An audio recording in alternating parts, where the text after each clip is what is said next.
अगर आप लोग एसएससी जीडी के भर्ती का इंतज़ार कर रहे हैं तो ये वीडियो आपके लिए बहुत ही इम्पॉर्टेंट होने वाला है। साथियों, 2026 साल का एसएससी जीडी का भर्ती का फाइनल रिजल्ट आना अभी बाकी है, लेकिन उससे पहले ही जो है एसएससी आप लोगों के लिए खुशखबरी लेकर आ चुकी है। जी हाँ, जो लोग इंतज़ार कर रहे थे बेसब्री से कि 2027 साल के भर्ती का एसएससी जीडी का फॉर्म फिलअप जो है वो कब से शुरू होगा, तो आज के इस वीडियो में आप लोगों को पूरा संपूर्ण जानकारी दूंगा कि 2027 साल का एसएससी जीडी का भर्ती का फॉर्म फिलअप जो है 2026 साल में बहुत जल्दी शुरू होने वाला है, जो आप एग्जामिनेशन कैलेंडर में यहाँ पर देख पा रहे हैं। साथ ही साथ भर्ती में क्या हुए हैं बदलाव वो भी बताऊंगा, मेल फीमेल का एलिजिबल क्राइटेरिया, एजुकेशनल क्वालिफिकेशन का डिटेल्स, साथ में physical details, selection process, exam pattern, syllabus, सारा कुछ बताऊंगा। तो चलिए वीडियो को करता हूँ शुरू। लेकिन उससे पहले अभी से तैयारी करने के लिए आप लोगों के लिए मैं कुछ प्रैक्टिस सेट का पीडीएफ लेकर आया हूं, साथ में बुक भी पीडीएफ वर्जन में अवेलेबल है। साथियों, एक एक करके आपको सैंपल में ओपन करके दिखाता हूं। ये करेंट अफेयर्स का पीडीएफ आपको मिलने वाला है, ठीक है। इसके अलावा प्रैक्टिस सेट जो है आप लोगों को 10 पीडीएफ मिलेंगे, साथ में करेंट अफेयर्स का और एक पीडीएफ मिलेगा और इसके साथ मॉक टेस्ट का पीडीएफ आपको मिलने वाला है।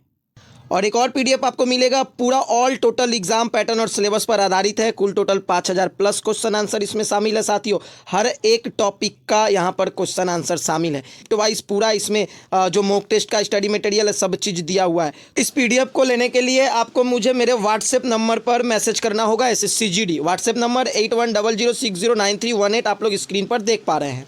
और आपको मैं बारकोड भेजूंगा, ये भी बारकोड आप लोग स्कैन कर सकते हैं। 99 रुपीज़ सिर्फ इस बारकोड पे पेमेंट मार के मुझे स्क्रीन। सबसे पहला सवाल आप लोगों के दिमाग में यही रहेगा कि फॉर्म फिलअप जो है कब शुरू होगा और नोटिफिकेशन जो है वो कब देखने को मिलेगा।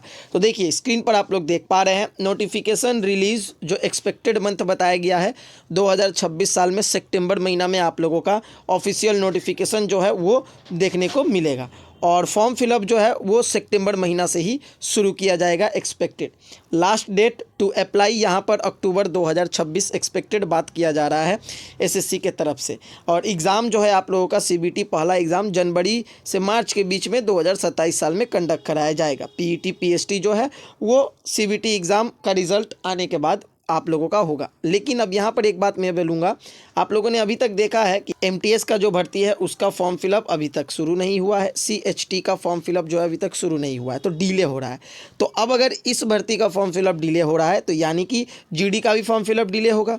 तो कहीं ना कहीं जाकर जो सितंबर से अक्टूबर महीना का जो फॉर्म फिलअप डेट बोला गया है वो अब कहीं ना कहीं जाकर नवंबर टू दिसंबर जा सकता है। साथियों, ये आप लिख के रखिए, लेकिन इतना श्योरिटी है कि जितना भी डिले हो नवंबर से आपका फॉर्म फिलअप ज़रूर शुरू हो सकता है, ठीक है। और जो आपका यहाँ पर जैसे जनवरी और मार्च दिया हुआ है एग्ज़ाम डेट, तो ये कहीं ना कहीं आगे बढ़ेगा, बढ़कर हो तो मार्च में एग्ज़ाम शुरू होगा और अप्रैल में जाके ख़त्म होगा, ऐसा रहेगा, ठीक है। आइए अब हम लोग आगे बढ़ते हैं, जानकारी देख लेते हैं इसमें क्या क्या पोस्ट अवेलेबल रहती है। जो लोग फर्स्ट टाइम भरने वाले हैं उनको बता दूं, लेकिन उससे पहले जो भर्ती है वैकेंसी है वो 40,000 से 55,000 के बीच में अप्रॉक्स रहने वाला है। इतना श्योर है कि 40,000 के यानी कि 40,000 प्लस वैकेंसी जो है वो आपको देखने को मिलेगा इस बार। पोस्ट को लेकर अगर हम लोग बात करते हैं तो बीएसएफ का पोस्ट रहता है, CISF, CRPF, ITBP, SSB, Assam rifle, SSF और एनसीबी। क्लियर। आइए नेक्स्ट अब हम लोग आगे बढ़ते हैं, एजुकेशनल क्वालिफिकेशन को लेकर देख लेते हैं। अगर आप लोग भारतवर्ष के कोई भी राज्य कोई भी कोने से बस नॉर्मली 10 पास किए हैं, परसेंटेज का कोई डिमांड नहीं है, अगर आप लोग 10 पास किए हैं तो इसका आवेदन कर सकते हैं। क्लियर।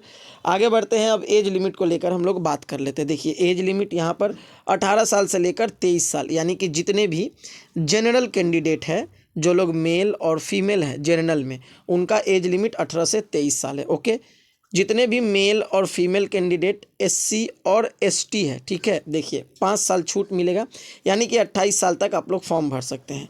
जितने भी ओबीसी कैंडिडेट है मेल और फीमेल उनको 3 साल छूट मिलेगा, यानी कि 23 + 3 हो गया 26। क्लियर। आइए आगे बढ़ते हैं। अब एक सर्विसमैन का एज़ पर गवर्नमेंट रूल जो है जब ऑफिशियल नोटिफिकेशन आएगा उसमें बता दिया जाएगा। देखिए नेक्स्ट हम लोग आगे बढ़ते हैं हाइट को लेकर। मेल कैंडिडेट में हाइट जो है 170 सेंटीमीटर का डिमांड किया गया है। चेस्ट जो है 80 सेंटीमीटर और नॉर्मल और फुलाकर 5 सेंटीमीटर एक्स्ट्रा, ठीक है। फीमेल का हाइट जो है 157 सेंटीमीटर आपको रहना होगा। क्लियर।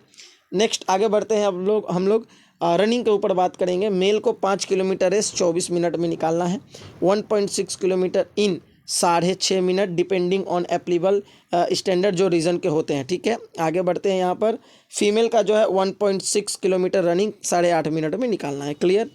आइए नेक्स्ट आगे बढ़ते हैं, हम लोग सिलेक्शन प्रोसेस के ऊपर बात करते हैं।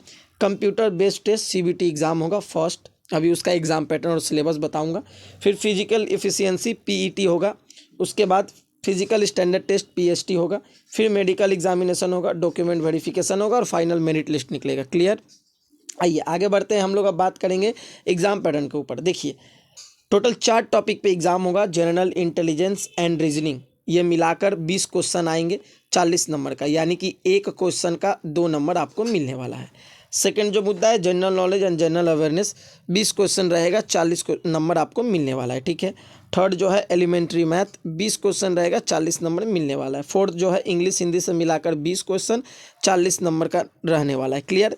कुल टोटल बात करेंगे 80 क्वेश्चन आएगा, एक क्वेश्चन का 2 नंबर, यानी कि 160 नंबर का एग्जाम होगा और आपका 60 मिनट यानी कि 1 घंटा का समय मिलने वाला है। आगे बढ़ते हैं, पे स्केल को लेकर बात कर लेते हैं। पे लेवल 3 के तहत 21,700 आपको मिलने वाला है और बेसिक पे स्केल अगर बात करें तो 21,700 से 69,100 आपको मिलेंगे, जिसमें शामिल रहेंगे DA, HRA, TA, medical benefit as per pension भी। ठीक है। आगे बढ़ते हैं, अब एप्लीकेशन फ़ी के ऊपर बात करेंगे। जितने भी मेल कैंडिडेट है, OBC कैंडिडेट है, EWS कैंडिडेट है, ओनली फॉर मेल, उनको 100 रुपीज़ चालान देना होगा। SC ST मेल और फीमेल का कोई भी चालान नहीं है, ऑल फीमेल कैंडिडेट का भी कोई भी चालान नहीं है, एक सर्विसमैन का भी कोई भी चालान नहीं है। क्लियर। ये रहा फुल डिटेल्स। तो अभी से तैयारी में जुड़ जाए। जो आपको कुछ PDF सजेस्ट किया हूँ, ये PDF को परचेस करके जल्द से जल्द तैयारी में जुड़ जाइए, क्योंकि एग्ज़ाम में समय ज़्यादा नहीं मिलने वाला है और भी आगे आपको बेहतरीन तैयारी करने के लिए स्टडी मटेरियल प्रोवाइड करता रहूँगा।